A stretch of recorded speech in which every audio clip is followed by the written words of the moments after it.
Hello বন্ধুরা, আমার পিছনে যে বস্তুটা দেখছেন এটা হলো একটা ব্রিজ। আর এই ব্রিজটার নাম হলো দ্য ভিনসি ব্রিজ। এই ব্রিজটা তৈরি করছেন ইটালির একজন ব্যক্তি, তার নাম হলো লিওনার্দো দা ভিনসি। এখন কথা হলো তাকে ব্যক্তি কেন বললাম? তাকে ব্যক্তি বলার বহুত কটা কারণ আছে।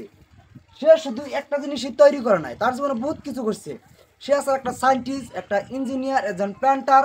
পেন্টার হিসেবে যদি কই যে মোনালিসা যে পেন্টিংটা আসাল, সেই পেন্টিংটা সে নিজে তৈরি করছিল, মানে সে নিজে আর্ট করছিল। আর সেই পেন্টিংটা তৈরি করতে তার 14টা বছর গেছিল তার জীবনের। আর সেই পেন্টিংটা তৈরি করতে নাকি চুলের নাগাল পাতলা ব্রাশের ব্যবহার করছিল।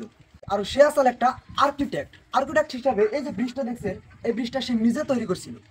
আর এই ব্রিজটা খুব সিম্পল একটা পদ্ধতিতে তৈরি করা একটা ব্রিজ। এই বহুত কিছু করার জন্য তার কোনো নির্দিষ্ট নাম নাই। আর এমন একটা মিশনের নাম যে কি পলিম্যাথ, যে বহুত কিছু করছে। সেই ইঞ্জিনিয়ার সাল, সায়েন্টিস্ট সাল, পেন্টার সাল, আর্কিটেক্ট সাল, এইসব মিলিয়ে এইসব যারা করে, সব কামি যারা করে তাদের বলে পলিম্যাথ। তো তার একটা নাম আছে পলিম্যাথ। সে একটা কিতাব বলেছে, যে কিতাবটার বহুত মূল্য আর কি বর্তমান সময় সেই কিতাবের দাম 420 টাকা দাম। তো কথা হলো যে এই ব্রিজটা যে তৈরি করছিল, এই ব্রিজটা আপনার তৈরি করছে 1885 থেকে 1887 এই সময়ের মাঝখানে করছে। আর এই ব্রিজটা তৈরি করছে একমাত্র সেনা ভাইদের জন্য, সেই সময়ের সেনা ভাইদের জন্য এটা তৈরি করছে।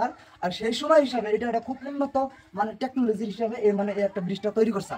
আর এই ব্রিজটা তৈরি করতে, এই ব্রিজটা একদম ভালো কোনো কথা বলছে, এই ব্রিজ তৈরি করতে না কোনো লাগে ইঞ্জিনিয়ার, না লাগে কোনো তেমন কোনো মানুষের দরকার হয়। এই ব্রিজটা একজন বা দুজন মানুষ হইলে তৈরি করা সম্ভব। এই ব্রিজটা যে তৈরি করছে, এই ব্রিজটা তৈরি করতে আপনারা দেখেন, ভালো করে দেখেন, এই ব্রিজ তৈরি করতে কি কোনো গাজালের দরকার হয় না, এই ব্রিজ তৈরি করতে কোনো রশির দরকার হয় না, কোনো প্যারাকের দরকার হয় না। এই ব্রিজটা তৈরি করা শুধু, এই ব্রিজটা যে তৈরি করা হয় শুধু মানে একটা আরেকটার মধ্যে অর্থাৎ ঘর্ষণ বলের দ্বারা, অর্থাৎ ফ্রিকশন বলের দ্বারা এই ব্রিজটা আমরা তৈরি করা হয়। অর্থাৎ এই ব্রিজটা তৈরি করতে কোনো রশি না। আপনারা দেখতে পারেন এখানে ডাইরেক্ট আপনারা ভাবতেন যে ব্রিজটা দুর্বল তেমন কিছু না, ব্রিজের মধ্যে আরো 10 জন খাইলো মানে কিছু হবে না। এই ব্রিজটা খুব শক্ত ব্রিজ। আর এই ব্রিজটা তো এরকম করতে, এই ব্রিজটা আপনারা দেখছেন এখানে কোনো প্যারাক বা কোনো রশি না, এটা শুধু কি ঘর্ষণ বল অর্থাৎ ফ্রিকশন বলের দ্বারা মানে কি এই ব্রিজটা রয়েছে। তো দেখতে পাচ্ছেন এই ব্রিজটা খুব শক্তিশালী ব্রিজ। তো এরকম করে এখন বলবেন যে এটা তো ছোট ব্রিজ, তো এই ব্রিজের কি কাম হবো? এই ব্রিজ তো ছোট না, যদি এটা আরো বড় করতে চান তাহলে কি করবেন, এনে আরেকটা দিয়া এরকম মানে একটা কাঠ দিয়া আর দুটো ঠাং দিলে তখন এটা এরকম হয়ে যাবে, ব্রিজটা আরো বড় হয়ে গেল।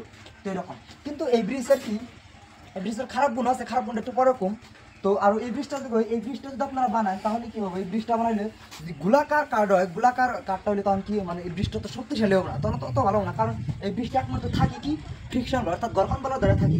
তো এই ব্রিজটা যদি আমরা বানাওয়া যায় তাহলে আয়তাকার কাঠের দরকার। আর কাঠটা কি যে আপনারা গুগলে এসে দেখে নেন, এই কাঠটা এরকম মানে আপনার মানে খসখসে থাকলে মানে ভালো করে মানে ফ্রিকশন করতে পারবো। মানে এরকম যদি একটু খসখসে থাকে তাহলে ভালো করে মানে কি আপনার ওই ঘর্ষণ বলটা কাজ করবে। তো এটা কি আয়তাকার কাঠে দেওয়া মানে এই ব্রিজটা মানে খুব ভালো। দেখা হলো যে এই ব্রিজটার খারাপ গুণ কি কি, আমরা তো ভালো গুণ কথা জানলাম। যে খারাপ গুণ হলো এই ব্রিজটা যদি মানে একটা কাঠ ছড়ে দেয় তাহলে কিন্তু দেখলে পুরো একটা ব্রিজ মানে ভেঙে যাবে। এটা হলো সবথেকে খারাপ গুণ। আপনারা দেখে নেন, আমি যদি এরকম করে একটা কাঠ ছড়ে দিই তাহলে পুরো একটা ব্রিজ ভেঙে গেল, এটা হলো তার সবথেকে খারাপ গুণ। কিন্তু এর যেটা ভালো গুণ আছে, সব জিনিস যেমন ভালো গুণ আছে তেমন খারাপ গুণ আছে, তো এটা হলো সবথেকে খারাপ গুণ। এখন কথা হলো এই ব্রিজটা তৈরি কিভাবে করবেন, চলুন আমরা এই ব্রিজটা তৈরি করা দেখিনি। চলেন এখন এই ব্রিজটা কিভাবে তৈরি করা হয় আপনাদের দেখাই। এই ব্রিজটা তৈরি করার জন্য প্রথমে আমি দুটা কাঠ প্যারালাল করে রেখে দিব, মানে প্যারালাল করে এরকম করে দিয়ে তার উপরে আরো দুটা কাঠ দিতে হবে।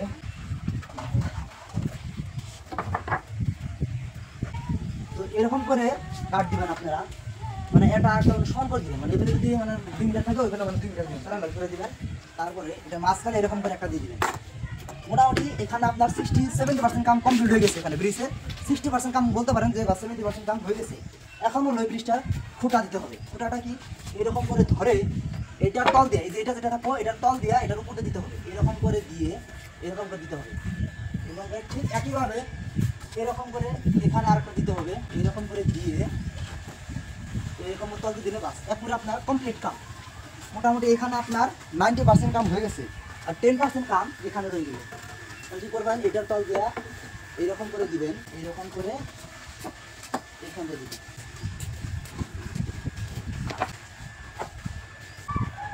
দেখলেন ব্রিজটা তৈরি হয়ে গেল। এরকম করে ব্রিজটা তৈরি করা যায়। আর ব্রিজটা খুব শক্তিশালী, একটা মজবুত ব্রিজ। এই ব্রিজ তো দেখতে পারলেন, এই ব্রিজ তৈরি করতে কি কোনো প্যারা, কোনো গাজাল, কোনো রশির এখানে ব্যবহার করিনি, শুধু মানে ফ্রিকশন বলার দ্বারা, মানে ঘর্ষণ বলার দ্বারা নিশ্চিত হয়ে গেছে। আর এই ব্রিজটা এখন যদি বলেন যে ব্রিজটা তো ছোট, এই ব্রিজে কি কাম হবে? এই ব্রিজের কাম বহুত আছে।